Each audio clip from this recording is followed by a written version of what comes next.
ئێمە هەموو جارێ ئەڵێن خۆزگا کۆتانە وایە بۆ ژنان چونکە دڵنیام ژنان زۆر ورتر زۆر کاراتر کار دەکەن بۆ سەرکەوتنی کارەکەیان بیانوێ ئەو ئامانجە بەدەست بێنن. هەڵبژاردنش حتمەن کە ئەکرێت بۆ نمونە لە عێراق بێت لە هەرێمی کوردستان بێت ڕێژەی ژن دیاری ئەکرێت بۆم ڕێژەیەش دەوترێت کۆتا. ئەم کۆتایە مەبەستمان ئەوە نییە ژن ناتوانێت دەنگی پێویست بێنێ.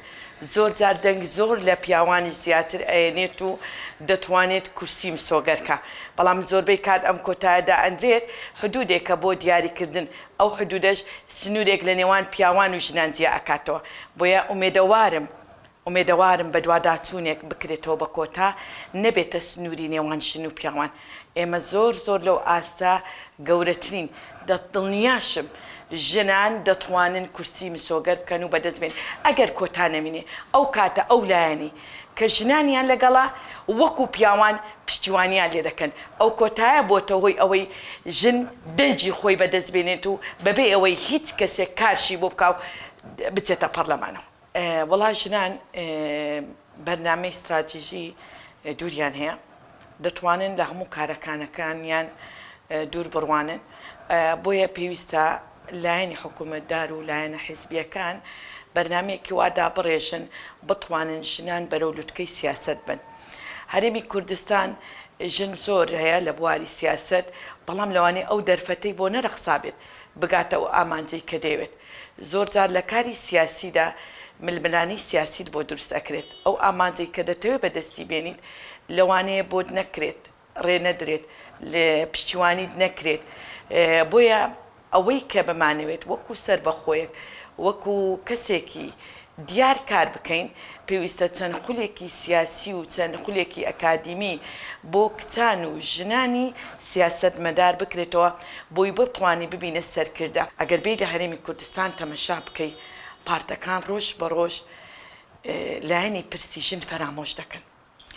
ناڵێم هەمووشیان هەمانە، بەڵام پارت هەیە بەلایەنی ئاینی توانیوێتی ڕێژەی ژن زۆر بکات، بەڵام ناشیگەێنتە ئەو قیمەی کە بیەوێت. پارتیش هەیە وەکو یەکێتی نیشتیمانی کوردستان ئازادیەکی تەواوی دایتە ژنان. بۆ نمونە کۆنفرانسێکی ژنانە بەسترا یەکێتی ژنانی کوردستان بوو. لەم کۆنفرانسەدا ئازادانە تواندرا بەبێ ئەوەی پارتەکەی من دەست بخاتە بواری کۆنفرانسەکەم توانیمان کۆنفرانسێکی محەلی و ناوخۆی و سەرکەوتوانە بەڕێوە بین، بتوانین ئەو کچانە بەپێی توانای خۆی ئەو ژنانە بگەنە ئاستی سەرکردایەتی ژنانەی خۆیان. ئەمە هۆکارە بڵێم یەکێتی نیشتیمانی کوردستان دەتوانێت گرنگی بە ژن بدات و دەشتوانێت ژن بباتە بواری پێشەوەی. بەڵام دەرفەتێکی واش نەرەخسایە بۆ هەموو ژنێک جێ ببێتەوە لە هەموو ئۆرگانە حیزبیەکان. بۆیە لە هەندێک پارت ئەبینم بەڕاستی ژن بەو چاوە گەورە سیر ناکرێت بتوانێت جێگای خۆی بکاتەوە. بەڵام لە هەمان کاتشدا پێتم گوت ئێمە پارتی لایەنی ئاینی ئیسلامیمانەیە، لایەنی بستنەوەی ئیسلامیمانەیە، لەوانەیە ئەو لایەنانە لایەنی علمانیمانەیە سە بۆ نمونە یەکێتی نیشتیمانی کە بۆ ئازادی و بۆ دیموکراسی کە خۆی هاتە مەیدانەوە بۆ ئازادیە دەوێت کۆمەڵێک گەنجی ژن بەرەو پێشەوە بە. ئێستا ململانی سیاسی ئێمە گرنگیدانە بە ژنانمان، بە گەنجانمان، بە لاوانمان تاوەکو بیگەینە قیمەی لوتکەی سەرکەوتن و لوتکەی گەشەپێدانی ژنان.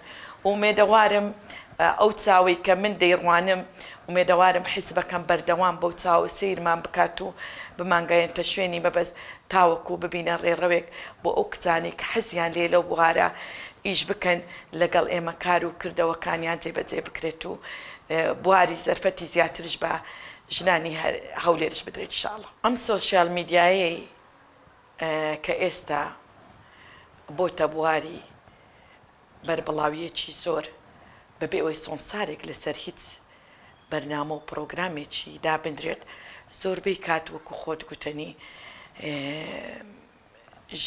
ژنان بە شێوێکی ناشرین پیشان دەدات. ئەمانە لە هەرێمی کوردستاندا ژن لە قیمەیە لەوانەیە لە ئاست بەرزی خۆی لە ئاست ئەوەی کە سەرکەوتنی مسۆگەرە و دەرچوونی مسۆگەرە ئەمانەی بۆ دەخرێتە پاڵ.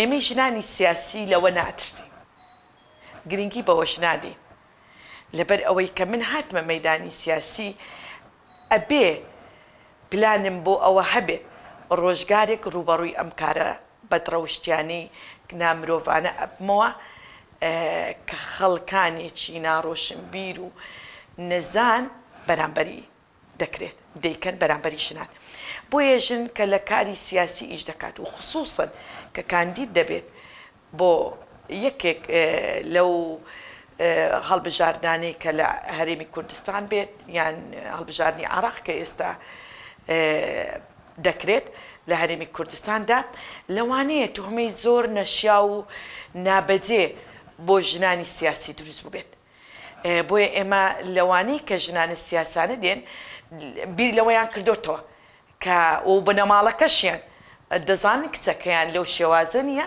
ئەوە توهمەیەکە ئەوە شێوازێکی ناڕۆشنبیری خەڵکانێکە بەرامبەر کەسانی سیاسی دەکەین هەرێمی کوردستان تا ئێستا ژن نەیتوانیە بڕیاری خۆی بدە لە هەڵبژاردنەکە زۆربەی کات ئێمە ئیش لەسەر ئەوە دەکەین و کۆڕێکخراوەکەی من ژنان دەنگ دەنەوە ژن چونکم ژنان دێنەوە لاتان ژنان ئێوە بێ ئیمان ناکەن بێ ئومێد ناکەن کاتێک تو کە پەرلەمانێکی هەڵدەبژێریت بە ئارەزوی خۆت ژنێک بێت لە مەعاناتی تۆ تێئەگات لەوە تێئەگات کە تۆ هەست بە خۆشی و ناخۆشیەکانی ژیانی تۆ چۆن تێپەڕێ چکم ئەویش وا تێپەڕێ بۆ ژیانە ئاسان نەگەیشتۆتە ئەو مەرحەلەی کە خۆی هەڵبژێرێت